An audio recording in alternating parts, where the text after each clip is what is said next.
السلام علیکم ورحمۃ اللہ وبرکاتہ۔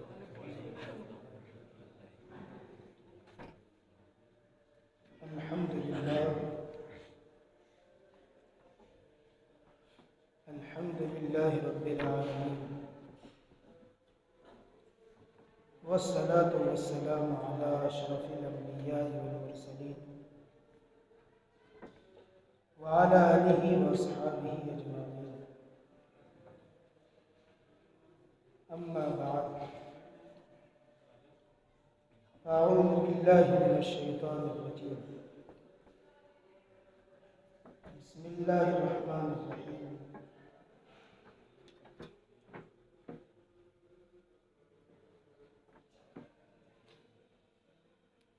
ان اللہ وملائکتہ یصلون علی النبی یا ایھا الذین آمنوا صلوا علیہ وسلموا تسلیما۔ اللهم صل على سيدنا مولانا محمد معظم الجود والكرم وآله وصحبه وبارك وسلم دائما أبدا۔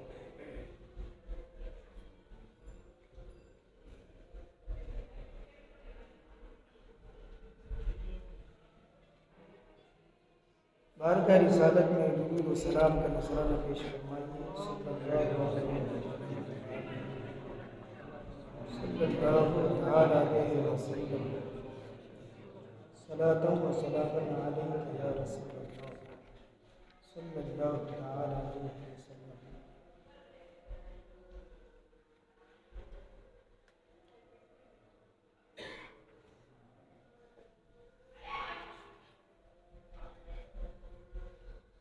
حصول برکت کے لیے ایک بار اور درود پڑھ لیں۔ صلی اللہ علیہ وسلم، صلی اللہ تعالی علیہ وسلم، صلاۃ و سلام علیک یا سیدی یا رسول اللہ، صلی اللہ تعالی علیہ وسلم۔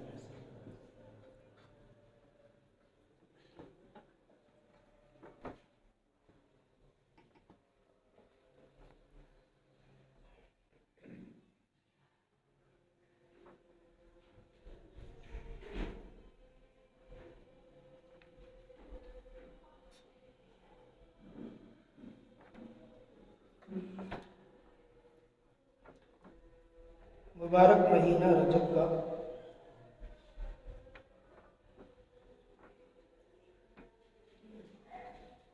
جس میں نماز کا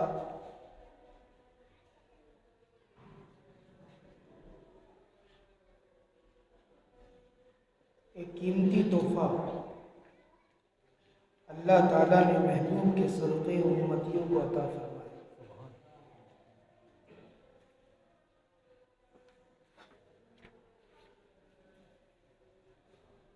نماز کا یہ قیمتی تحفہ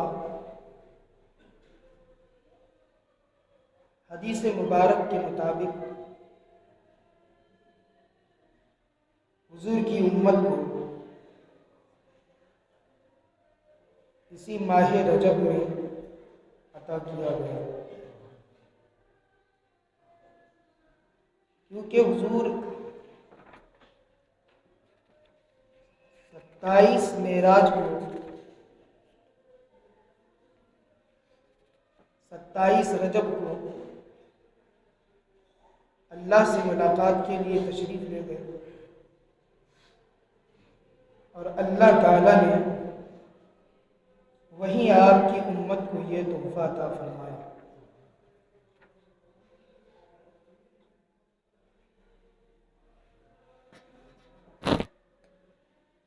نماز ایک ایسا تحفہ ہے کہ یہ لامکانی ہے۔ لوگ تحفے تو دیتے ہیں لیکن زمین پر دیتے ہیں، کسی مکان میں دیتے ہیں۔ نماز کا وہ مبارک تحفہ ہے جو زمین پر نہ ملا نہ آسمان پر ملا، بلکہ لا مکان میں یہ تحفہ ملا۔ اسی لیے نماز ایک ایسی دولت ہے اور ایسا نور ہے جس کے ذریعے سے بندے کو عروج حاصل ہوتا ہے۔ دیگر احادیث میں جو وارد ہوا کہ نماز کی پابندی سے بندے کو اللہ کا نور حاصل ہوتا ہے، وہ اسی وجہ سے ہے کہ یہ روحانی تحفہ ہے۔ نماز ایک روحانی تحفہ ہے جس سے روح مضبوط ہوتی ہے، اور نماز ایک ایسا مضبوط تحفہ ہے جس سے اللہ تبارک و تعالیٰ کا قرب نصیب ہوتا ہے۔ کیوں؟ کیونکہ یہ تحفہ اللہ کے قرب ہی میں دیا گیا تھا۔ اللہ کا قرب نماز سے اس لیے حاصل ہوتا ہے کیونکہ یہ تحفہ حضور کو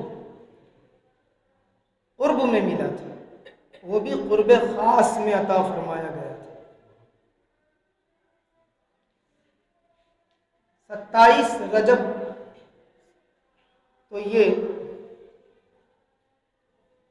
نماز کا جشن منانے کا دن ہے۔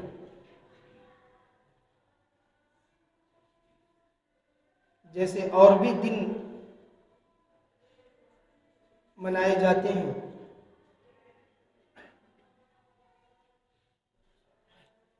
کوئی مدر ڈے مناتا ہے، کوئی ٹیچر ڈے مناتا ہے، کوئی فرینڈس ڈے مناتا ہے۔ تو اگر کوئی ڈے منانا ہی ہے تو 27 رجب کو نماز ڈے کیوں نہیں؟ 27 رجب کو نماز کا دن کیوں نہیں؟ اگر کوئی دن منانا ہی ہے تو پھر نماز ڈے کیوں نہیں؟ لیکن وائے افسوس دین سے دوری پر کہ ہر دن منانا یاد ہے، جس نماز سے رب العالمین کا قرب ملنا ہے وہی دن یاد نہیں۔ افسوس کی بات تو ہے۔ اب آپ سوچیں گے کہ نماز ڈے کیسے منائیں؟ تو نماز ڈے آپ کو کوئی پھول کا جھاڑ درخت لے کر جا کے لگانا نہیں ہے، کہ کسی کو پھول کا تحفہ نہیں دینا ہے، بکے وغیرہ نہیں دینا۔ آپ کو بہت آسان چیز یہ ہے کہ آپ کو کثرت سے نوافل ادا کرنا، یہ ہوا نماز دن منانا۔ انشاءاللہ تعالی وہ مبارک ساعت آئے گی جس کو 27 رجب کہتے ہیں، اور اس دن بڑی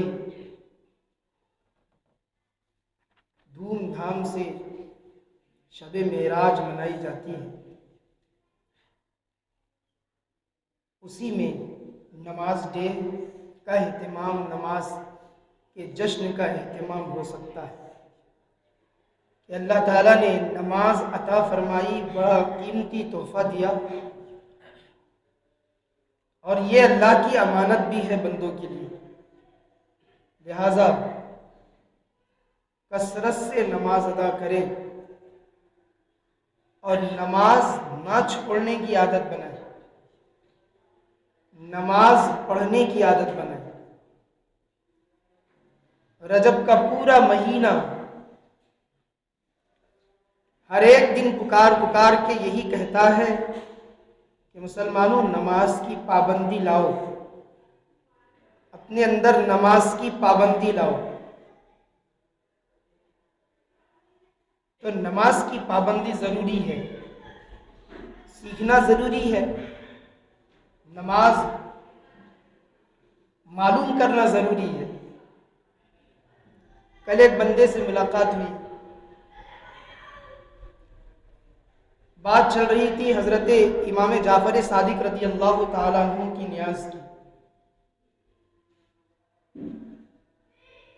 چرچا چل رہا تھا کہ 15 کو ہونا ہے یا 22 کو ہونا ہے۔ میں نے کہا کوئی مذائقہ نہیں کہ وہ 15 کو فاتحہ دلائے یا 22 کو دلائے، 15 کو دلاتا ہے تو صرف حضرت امام جعفر صادق کی نیاز ہوگی، اور 22 کو دلاتا ہے تو اہل بیت میں سے فرد عظیم سرکار امام جعفر صادق رضی اللہ تعالیٰ عنہ کی نیاز تو ہوگی ہی ہوگی، صحابی رسول حضرت امیر معاویہ کی بھی نیاز ہو جائے گی، اور اس طرح سے شیعوں کا رد ہو جائے گا۔ شیعہ جو ہے حضرت امیر معاویہ سے بیجا بغض عداوت رکھتے ہیں اور ان کی وصال پر جشن کا اہتمام کرتے ہیں، تو اہل سنت تو وہ ہے جو اہل بیت کی محبت سے بھی سرشار ہے اور صحابہ کی محبت کا بھی جذبہ رکھتے ہیں۔ تو دونوں کی محبت جمع ہو جائے گی جب دونوں کی ایک ساتھ فاتحہ ہو جائے گی۔ یہ بات میں نے عرض کی۔ مفتی احمد یار خان نعیمی علیہ رحمت و رضوان وہ لکھتے ہیں نیاز کے بارے میں، جو کنڈوں کی نیاز ہوتی ہے اس کے متعلق لکھتے ہیں کہ کنڈوں کی نیاز دلانا چاہیے، کیونکہ امام جعفر صادق رسول اللہ صلی اللہ علیہ وسلم سے نہایت زیادہ قربت رکھتے ہیں، وہ آل نبی اولاد علی ہے، تو نیاز منانی چاہیے۔ جو بھی نیاز منائے گا اس کی بڑی سے بڑی مشکل حل ہو جائے گی، بڑی سے بڑی مصیبت ٹل جائے گی، اس کے پھنسے ہوئے کام نکل جائیں گے۔ یہ حضرت مفتی احمد یار خان نعیمی علیہ رحمہ فرماتے ہیں، اور علماء نے بڑی شان و شوکت سے اس نیاز کا اہتمام کیا ہے، اور صوفیہ اور بزرگان دین کے یہاں اور اہل چشت کے یہاں تو خصوصی اہتمام ہوتا ہے نیاز امام جعفر کا۔ حضرت امام جعفر صادق رضی اللہ تعالیٰ عنہ امام باقر کے بیٹے ہیں، اور امام باقر حضرت امام زین العابدین کے بیٹے ہیں، اور امام زین العابدین یہ امام حسین کے بیٹے ہیں، اور امام حسین یہ حیدر کرار مشکل کشا کے بیٹے ہیں۔ یہ امام حسین ماں فاطمہ کے بیٹے ہیں، اور ماں فاطمہ سید المرسلین کی شہزادی ہے، تو یہ سلسلہ آپ کا حضور تک پہنچتا ہے، اور حضور آپ کے نانا جان ہیں۔ اہل بیت کی محبت جنتی بناتی بھی ہے، جنت میں لے جاتی بھی ہے۔ اہل بیت کی محبت بد سے بدتر انسان کیوں نہ ہو، بد سے بدتر، برے سے برا انسان کیوں نہ ہو، جو اہل بیت کا عاشق ہوا اللہ اس کی تقدیر ہی پھیر دیتا ہے اور اس کی شقاوت کو سعادت میں تبدیل فرما دیتا ہے۔ تو اہل بیت سے محبت چاہیے۔ اس کا مطلب یہ نہیں کہ صرف اہل بیت سے محبت چاہیے، اس کا مطلب یہ بھی ہے کہ صحابہ سے بھی محبت چاہیے، پلے برابر رہنے چاہیے۔ ہاں محبت میں زیادتی ہوتی ہے، وہ کوئی نقصان دہ نہیں، کسی کو سرکار علی کی محبت زیادہ ہے کوئی نقصان دہ نہیں۔ بات خراب اس وقت ہوتی ہے جب کسی صحابی کی توہین ہو جائے، محبت میں بات خراب یہ ہوتی ہے کہ محبت کے نام پر پھر کسی صحابی کو باغی کہہ دیا جائے، تو وہاں بات خراب ہوتی ہے، وہاں عقیدے خراب ہوتے ہیں، بلکہ وہاں تقدیریں بدل دی جاتی ہیں، پھر تقدیریں خراب ہوتی ہیں۔ لہٰذا دونوں چیزیں ضروری ہے۔ تو بات چل رہی تھی، میں نے بتایا، تو وہ مجھ سے پوچھتے ہیں، ان کی عمر تقریباً 40 کے اوپر ہوگی، 45 کے قریب عمر ہوگی۔ جب میں نے کہا کہ صحابہ اور اہل بیت کی محبت دونوں ہونا چاہیے اور دونوں کے سنگم کرنے کو 22ویں منائی جاتی ہے، تو وہ مجھ سے کہنے لگے حضرت صحابی کسے کہتے ہیں؟ صحابی کا کیا مطلب ہے؟ تو افسوس ہوا کہ 45 سال کی عمر ہو گئی، جناب کو ابھی تک صحابی نہیں معلوم۔ آپ سمجھ سکتے ہیں کہ ہم علم کے کس دوری پر کھڑے ہوئے ہیں، ہم علم سے کتنے دور ہیں، تعلیم سے کتنے دور ہیں۔ ایک زمانہ تھا کہ ہم مسلمان بھی تھے اور سائنسداں بھی ہوا کرتے تھے، ہم ٹیکنالوجی میں تھے، ترقی یافتہ قوم تھی، لیکن ہم دین کو نہیں چھوڑتے تھے۔ دین ہمارا شیوا، ہماری پہچان ہے۔ اب زمانہ یہ ہے کہ ترقی کی طرف بڑھ تو رہے ہیں، وہ بھی پوری طرح نہیں بڑھ پا رہے ہیں، پوری طرح کامیاب نہیں ہو پا رہے، لیکن دین یکسر چھوڑ دیا۔ تو یاد رکھیں، جو ترقی دین کو چھوڑ کر حاصل کی جائے گی وہ ترقی نہیں ہے، تنزلی ہے، اس میں برکت نہیں ہوگی، کیونکہ سارا ماجرا تو اللہ کے اختیار میں ہے۔ قسمت تحریر کرنا تو اسی کے حکم سے ہے، تمہاری تقدیر بدلنا تو اللہ کے حکم سے ہے۔ جب تم اللہ کے نہیں ہوگے تو پھر وہ تمہیں دنیا کا کیسے ہونے دے گا اور دنیا کو تمہارا کیسے ہونے دے گا؟ دنیا اس کی غلام تھی جو محمد مصطفیٰ کا غلام تھا۔ زمانہ جانتا ہے، تاریخ کی کتابیں پڑھے اور آپ الٹے تو پتہ چلے گا کہ پوری دنیا جھک جھک کر سلام کرتی تھی عمر کو، کیونکہ عمر غلام مصطفیٰ تھا۔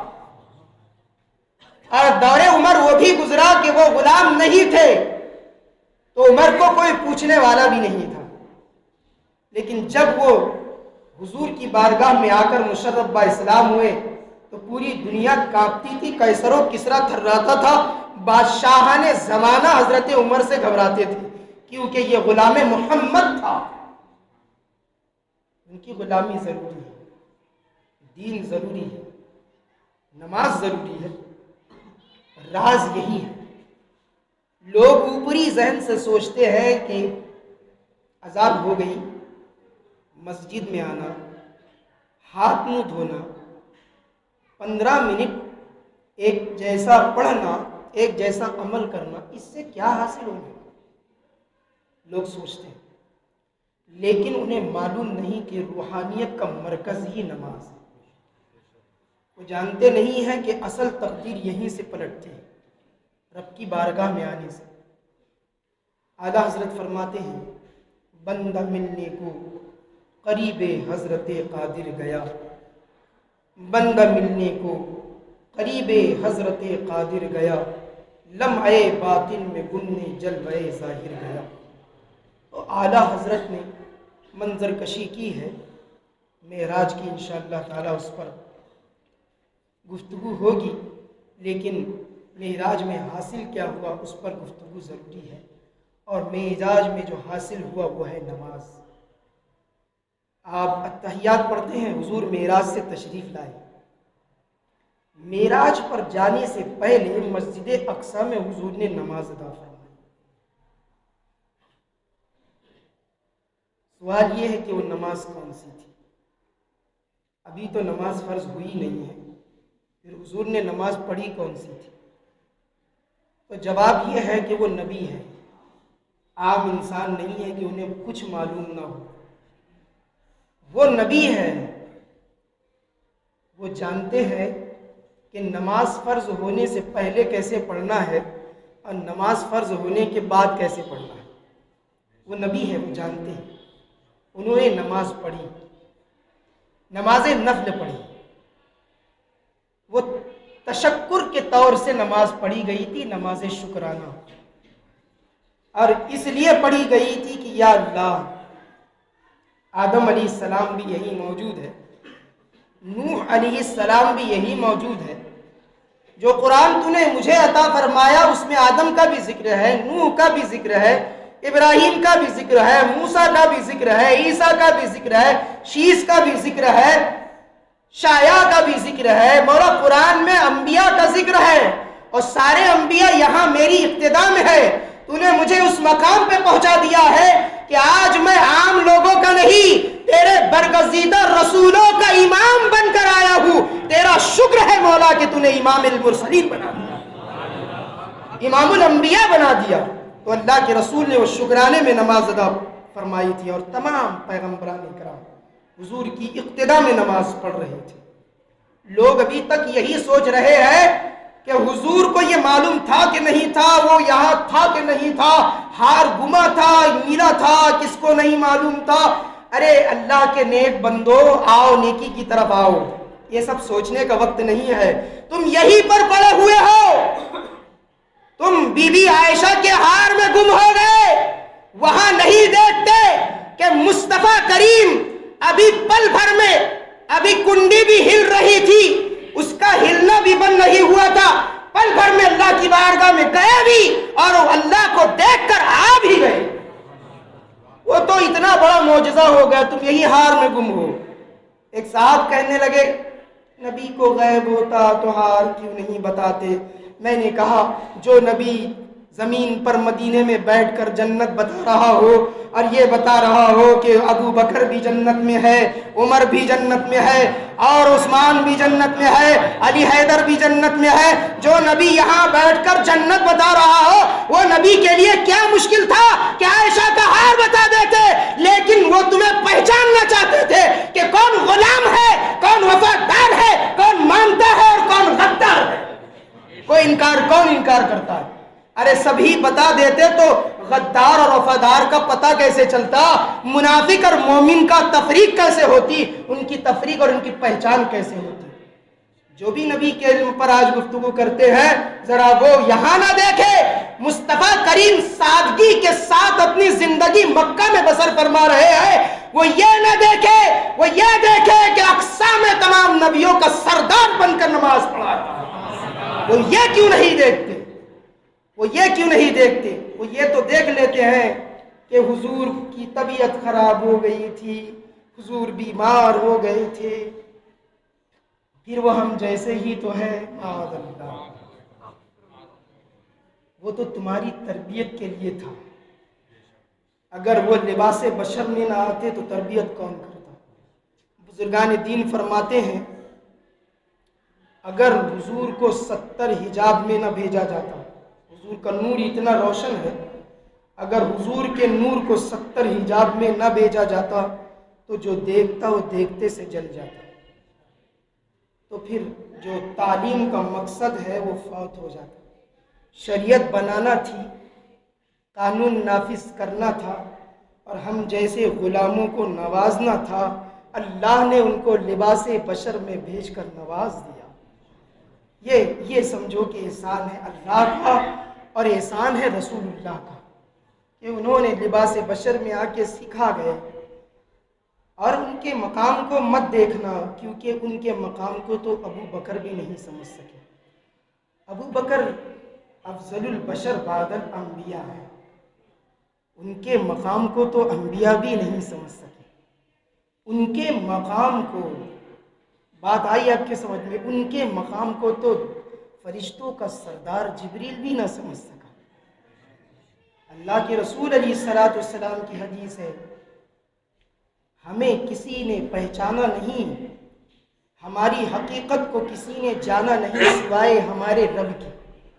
حضور فرماتے ہیں ہم کیا ہیں یہ ہمارے رب نے جانا، باقی اللہ کے سوا کوئی نہیں جانتا کہ محمد کی حقیقت کیا ہے، حضور کی عظمت کیا ہے۔ صحیح معنوں میں اگر کسی کو معلوم ہے تو اللہ جانتا ہے، اور اس کے بعد پھر اللہ کے بندوں میں اتنی سخت نہیں ہے کہ وہ مقام مصطفیٰ کو ملاحظہ کر سکے۔ جناب ایک ادنا ولی کے مقام کو ہم نہیں دیکھ سکتے تو پھر نبی کے مقام کو کیسے ملاحظہ کر سکتے ہیں؟ جبریل امی حضور معراج سے جب تشریف لائے، وہ واقعہ بیان ہوگا انشاءاللہ تعالی۔ اب یہ سمجھو کہ معراج پر حضور گئے، تو آپ بتائے جسم و جسمانیت کے ساتھ گئے کہ نہیں گئے؟ جسم کے ساتھ گئے، روح کے ساتھ گئے۔ حضور معراج پر جسم کے ساتھ بھی گئے اور روح کے ساتھ بھی گئے۔ حضور کریم صلی اللہ علیہ وسلم اپنے خون و جگر کے ساتھ گئے، حضور کا خون مبارک حضور کے جسم اطہر میں تھا، یہ معراج پر گئے۔ تو جناب معراج حاصل ہوئی مصطفیٰ کو، معراج حاصل ہوئی مصطفیٰ کو، مصطفیٰ کریم صلی اللہ علیہ وسلم کو معراج حاصل ہوئی۔ صوفیہ فرماتے ہیں بلا واسطہ رسول اللہ کو معراج ہوئی اور بالواسطہ اہل بیت کو معراج حاصل ہوئی۔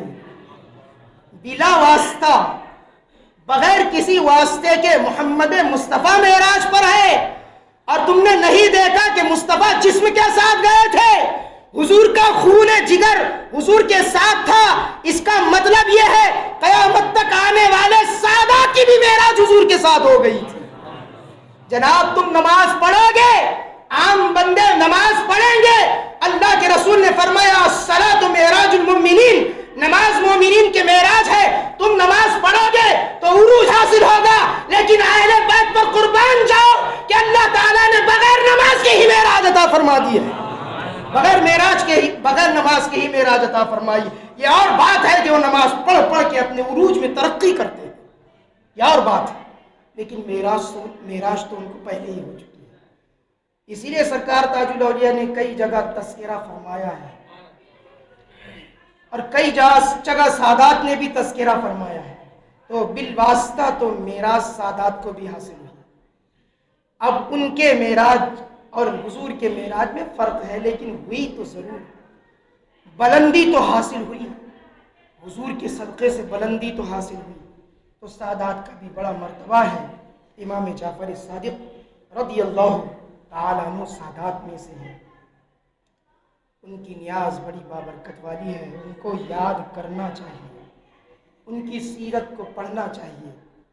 اہم یہ نہیں کہ نیاز منائی جائے، اہم یہ ہے کہ نیاز مند بنا جائے۔ اہم یہ نہیں کہ کھانا پکا کے کھلایا جائے، وہ بھی ثواب ہے، اس میں کوئی دو رائے نہیں، لیکن اہم یہ ہے کہ کردار سنوارا جائے۔ بزرگان دین اور اہل بیت ہمارے لیے ایک آئیڈیل ہے، سادات کرام ہمارے لیے آئیڈیل ہے، ہمیں ان کو دیکھنا چاہیے۔ میرے حضور فرماتے ہیں میری اہل بیت کی مثال نوح کی کشتی کی طرح ہے۔ مطلب یہ ہے کہ کشتی کو ہم اس وقت استعمال کرتے ہیں جب منزل مقصود تک جانا ہوتا ہے، راستے بھر کشتی ہماری رہنمائی کرتے ہوئے ہمیں لے جاتی ہے۔ صاف فرما دیا کہ اہل بیت سے محبت کر لو، دامن اہل بیت تھام لو، تم منزل مقصود تک پہنچ جاؤ گے۔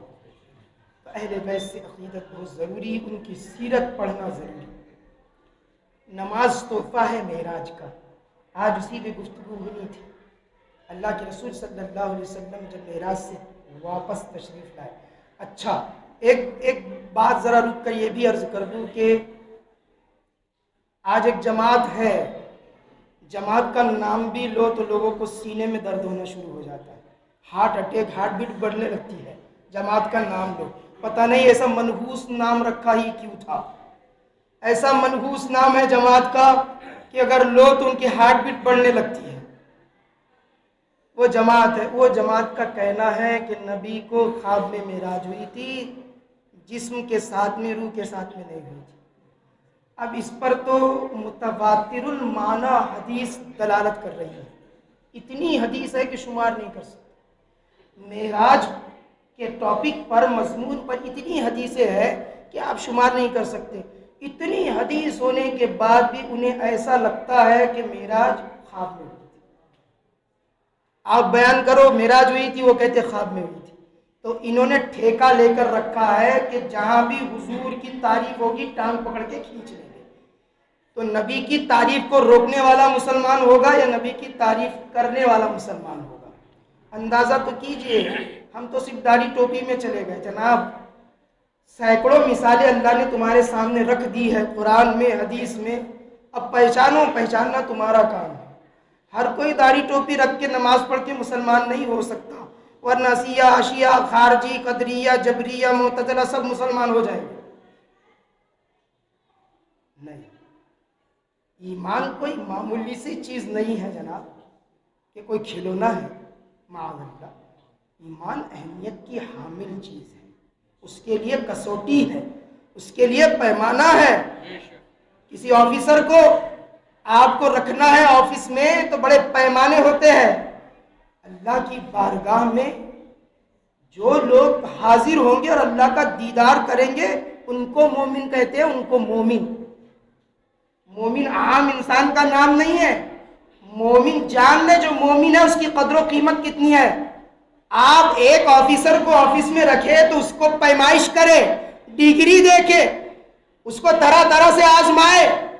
جناب مومن وہ ہے کہ قیامت کے بعد جنت میں اللہ ان کو اپنا دیدار عطا فرمائے گا، تو ایسے ہی عطا فرما دے گا، پیمائش نہیں ہوگی، ناپا نہیں جائے گا، تولا نہیں جائے گا کہ کچھ بھی کہہ لے تو مومن کہلائے گا، نہیں۔ ناپنے کا پیمانہ ہے نبی کی محبت، جان ہے عشق مصطفیٰ، روز فضو کرے خدا، جس کو ہو درد کا مزہ نازے دوا اٹھائے گی، پھر کے گلی گلی تباہ ٹھوکرے سب کی کھائے کیوں، ارے دل کو جو عقل دے خدا مصطفیٰ تیری گلی سے جائے گی۔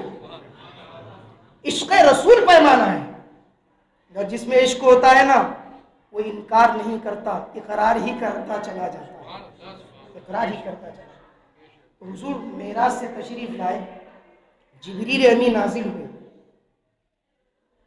ذرا سوچو تو صحیح ہمارے جیسے کیسے ہو سکتے ہیں؟ اللہ کی بارگاہ میں لے جانے آ رہے جبریل، براق پہ سوار کرے جبریل، ساتھ ساتھ چلے پیچھے پیچھے جبریل، مسجد اقصی میں نماز پڑھے پیچھے جبریل، آسمان پہ پہنچے جبریل، ساتوں آسمان تک رہے جبریل، سدرۃ المنتہا کے آگے رک گئے جبریل۔ اب کہا حضور آپ ہی کا مقام ہے، جبریل کا نہیں، آپ ہی جائیے۔ جبریل وہاں ہے، ہر جگہ جبریل حضور کے ساتھ۔ معراج سے واپس آئے، پھر سے واپس جبریل۔ جبریل معلوم ہے کون ہے؟ فرشتوں کے سردار کو کہتے ہیں، اور ہر ایرے غیرے نتو خیرے کے لیے جبریل نازل نہیں ہوتے۔ جو دعویٰ کرتے ہیں جھوٹی نبوت کا معاذ اللہ، ان کے لیے کہہ رہا ہوں، جبریل اعلیٰ مقام اولو العزم، ایک بڑے فرشتے اور رسول ہیں، رسولوں میں سے، مقربین میں سے، اور اعلیٰ ہے سب سے۔ وہ حضور کی خدمت کے لیے بار بار آتے ہو، وہ حضور ہماری طرح کیسے ہو سکتے؟ سوچنے کا مقام ہے۔ ہمارے پاس تو ایک ولی بھی نہیں آتا، ولی بھی ہم کو دور رکھتا ہے۔ ولی کیا، ایک صاف ستھرا انسان بھی ہم کو دور جھلکتا ہے۔ جناب وہ تو جبریل علیہ السلام ہے، وہ حضور کی خدمت کرتے، حضور کا مقام کیسے ہوگا؟ ذرا اندازہ تو کرو، ہمارے جیسے کیسے ہو سکتے، کیسے ہو سکتے؟ ذہن سے نکال۔ جبریل آئے معراج کے بعد، حضور کا ہاتھ پکڑ کر لے گئے نہر کے کنارے، نہر تھی۔ حضور کریم صلی اللہ علیہ وسلم پر 5 نمازیں فرض ہو گئی تھی رات میں، دن میں حضور کے پاس جبریل پھر سے تشریف لائے، 5 نمازیں فرض ہو گئی، پھر آئے۔ چونکہ فرض ہو گئی ہے تو ادا کرنے کا طریقہ بھی تو چاہیے۔ اللہ سے حضور نے دعا فرمائی کہ اے پروردگار، میں تیری وحی کے بغیر کچھ عمل نہیں کرتا، نماز فرض تو کی ہے لیکن طریقہ ابھی تو نے وحی نازل نہیں فرمائی۔ تو اللہ تعالیٰ نے وحی فرمائی، محمد مصطفیٰ صبر فرمائے، جبریل آتے ہیں، وہ نماز پڑھیں گے، بس ویسی ہی نماز آپ کی امت کو پڑھنا ہوگا۔ آئے جبریل حضور کو لے گئے نہر کے کنارے، حضور نے، حضرت جبریل نے وضو کیا، وَيَنْظُرُ مُحَمَّدٌ صلی اللہ علیہ وسلم، یہ مستدرک ہے، اس میں یہ حدیث مروی ہے۔ اللہ کے رسول صلی اللہ تعالیٰ علیہ وسلم انہیں دیکھ رہے تھے، انہوں نے پورا وضو کیا، وضو کرنے کے بعد کھڑے ہوئے مصلی پر اور نماز ادا فرمائی، 2 رکعت۔ 2 رکعت جبریل نے نماز ادا فرمائی، اور نماز ادا فرما کے عرض کیا، یا رسول اللہ، آپ کی امت کے لیے ایسے ہی نماز پڑھنا ہوگا۔ پھر حضرت رسول کریم صلی اللہ علیہ وسلم جبریل چلے گئے، گھر تشریف لائے، بی بی خدیجہ کا ہاتھ پکڑا، نہر کے پاس لائے، حضور نے وضو فرمایا، وضو فرمایا، حضور جیسے سنت ہے ویسے وضو فرمایا۔ وضو کرنے کے بعد حضور نے مصلی بچھایا اور نماز پڑھی، اور حضرت بی بی خدیجہ سے فرمایا، اے خدیجہ، یہ ہے تمہاری نماز، یہ ہے تمہاری اولاد کی نماز، روحانی اولاد کی نماز، یہ ہے میرے امتیوں کی نماز۔ وہاں سے نماز کا سلسلہ شروع ہوا۔ کتنا اہتمام نماز کا، لیکن آج ہمارے مابین نہ تو وضو کا اہتمام نہ نماز کا اہتمام۔ جس کا من جیسے چاہتا ہے ویسے وضو کر لیتا ہے۔ وضو سکھانے امت کو جبریل نازل ہوئے تھے اور آپ وضو کیسے بھی کر لیتے؟ سیکھے تو صحیح. یہ عذر نہیں کام آئے گا کہ معلوم نہیں تھا. یہ کوئی عذر نہیں ہے. علم نہ ہونا کوئی عذر نہیں ہے. شریعت میں اسے عذر نہیں گنا جاتا. تم پر جب فرض کر دیا گیا سیکھنا تو سیکھتے کیوں نہیں؟ وضو بھی درست نہیں لوگوں کا, نماز بھی درست نہیں لوگوں کی, پھر کیسے جمے گا؟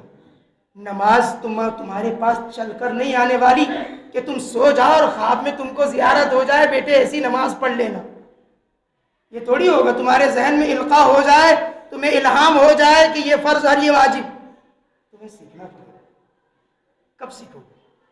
سوال, معراج کا تحفہ ہے, نماز کب سیکھو گے؟ آج جمعے کا سوال ہے اور یہ پورے رجب کا سوال ہے. معراج کا تحفہ بڑا تحفہ ہے.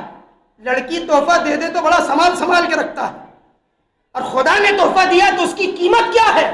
یہی تو ایمان کی پیمائش ہوتی ہے. لڑکی پھول دیتے تو مہینہ اس کو ضائع نہیں ہونے دیتا. لڑکی انگوٹھی دے دے تو کبھی کسی کو دیتا نہیں, رات دن اسی کو دیکھتا رہتا ہے. خدا نے جو نماز دی ہے اسے کب دیکھے گا, کب سیکھے گا؟ تیرے پاس کب وقت آئے گا؟ بیگم تحفہ دے تو سنبھال کے رکھا جاتا ہے, خدا تحفہ دے تو سنبھالا نہیں جاتا. کیا بات ہے, ایمان کتنا کمزور ہے. اللہ مجھے آپ کو سب کو اصلاح عطا فرمائے, آپ سمجھ عطا فرمائے, اور نماز صحیح طور سے سمجھنے کی توفیق عطا فرمائے. صلی اللہ علیہ وسلم. صلی اللہ علیہ وسلم. مولا, کہنے سننے عرض کرنے میں جو بھی غلطیاں تقاضے بشری سے ہوئی, محض اپنے فضل و کرم سے معاف فرما دے. حضور کا صدقہ اور آل اطہر کا صدقہ نصیب فرما, ہم سب کی مغفرت فرما, کرم فرما کہ نمازی بنا اور صحیح نماز اور صحیح وضو کرنے کی توفیق عطا فرما. لا الہ الا اللہ.